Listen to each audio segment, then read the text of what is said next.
এই কি ব্যাপার, ট্রেনের লাইনের মধ্যে দিয়ে হাঁটতেছো কেন? ঘটনা কি? ট্রেনের লাইনের মধ্যে দিয়ে হাঁটতে কোনো সমস্যা? হুট করে ট্রেন চলে আসলে? এই বুকে যে পরিমাণ পাথর জমা আছে, ওই ট্রেন যদি এসে বুকে লাগে, বুকের ভিতরে তো যেতে পারে, তাই না? হ্যাঁ। ট্রেনই চাকা লেগে যাবে। কি? ট্রেন চাকা লেগে যাবে। মানে বুকে এত পাথর? আরে আল্লাহ, অন্যরকম পাথর জমা আছে। তো আচ্ছা। দেখ, সেটা না, দেখো তুমি একটু যদি দেখাও, আমরা যদি বসি, নাটোরের ভাষায় কত কি ঠিক না? তাও? এই দেখো পাথর, এই যে পাথরগুলো দেখতেছো না, হ্যাঁ। বড় বড় পাথর। রাস্তায় কি গাড়ি চলাচলে কোনো পাথর থাকে? না। রাস্তা প্লেন, মসৃণ। কিন্তু রেল লাইনে তুমি যখন এখানে বসলে তুমি বুঝতে পারবা, এই হ্যাঁ। যে আমরা রেলে বসলাম, পুরাটাই লোহা, তাই না? সবই নোয়া নোয়া। 7 মুন নোয়া তো হবি, তা হবি। তা হবি। কিন্তু দেখ, সেটা কথা না, কথা হচ্ছে যে এই যে লোহা, কার বাড়ি লোহা, ট্রেনের চাকা লোহা, ট্রেনের বডি লোহা, ভেতরে হয়তো সিট টিট ইয়ে দেওয়া ও থাকে, টায়ার টিউব নাই না রে? টাইটিউম নাই তো, ও চলে লোহার উপর। ওটা হাওয়া দেয় কিভাবে? ওই হাওয়া লাগে না, হাওয়া তো তোমার আমার, দম বাড়া গেলেই ঠুস। ট্রেনে কিন্তু কোনো হাওয়া লাগে না।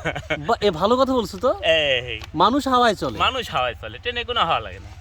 এর ইঞ্জিনে মনে করে একটা কি জানি পাওয়ার আছে, মাল ছেড়ে দিল তারপর চলে গেলো। কিন্তু এটা আবার কিন্তু জায়গায় ব্রেক করে না, এটা আবার ব্রেকের মেলা সিস্টেম আছে। আচ্ছা, তোমার মতো মানে পাথরওয়ালা বুক হলে পরে চলে যাবে, চলে যাবে আর কি। আমার সাথে বাড়ি খাবি, ট্রেন চাকা। ট্রেন চাকা। দেখ, হ্যাঁ। এই যে পাথরের একটা কাহিনী আছে। ধরো এই প্রজন্মে আমরা যারা অনেকে আছি, হয়তো অনেকে অনেক কিছু জানি, কিন্তু আমি তো আরে কিছু কিছুগুলো ফার্মের মুরগি মনে করি। মানে অনেকে অনেক কিছু মানে চোখে দেখে কিন্তু জানে না বা বুঝেও না। এখন ঘটনা হচ্ছে যে ট্রেন লাইনে কেন পাথর দেওয়া থাকে, কেন পাথর দেওয়া থাকে, এটা হয়তো তুমি আমরা হালকা পাতলা কিছু হলেও জানি। এর একটা লজিক আছে, মানে যুক্তি আছে। তো সেই যুক্তিটা না খণ্ডাই দিলাম, মানে প্রশ্ন থেকে গেল যারা আজকের ভিডিওটা দেখবেন, যে এরকম ট্রেন লাইনে এরকম স্লিপার কেন দেয়া থাকে। আগে কিন্তু মনে আছে ব্রিটিশ আমলের যেগুলো ছিল, এগুলো এখন কাঠের দেখা ছিল। যাচ্ছে না, সেগুলো কাঠের।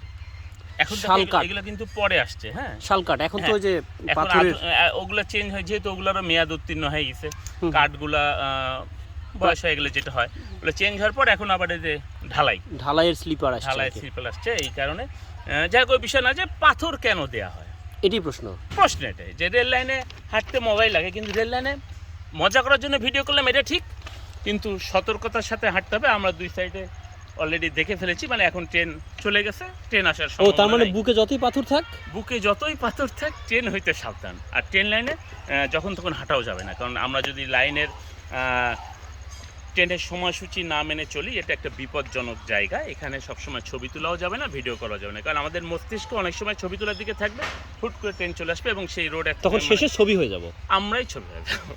অর্থাৎ ভালো থাকবেন সবাই, দেখা হবে আবারও।